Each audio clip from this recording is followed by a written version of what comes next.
যতক্ষণ পর্যন্ত জান্নাতে তোমার নবী না ঢুকবে ততক্ষণ পর্যন্ত জান্নাতে কেউ ঢুকবে না।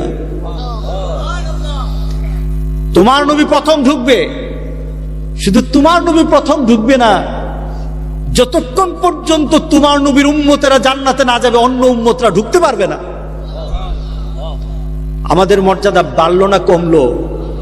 হ্যাঁ,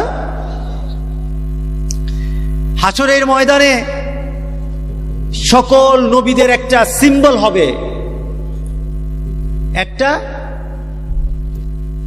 চিনে নেওয়ার মতো একটা চিহ্ন থাকবে। সব নবীদের উম্মত চিনা যাবে, উম্মতে মুহাম্মদের চিনা যাবে। সুবহানাল্লাহ বললেন না? রাসূল পাক সাল্লাল্লাহু আলাইহি সাল্লাম বললেন যে হাসরের ময়দানে সকল নবীদের একটা চিহ্ন, উম্মতের চিহ্ন হবে, আমার উম্মতের একটা চিহ্ন থাকবে।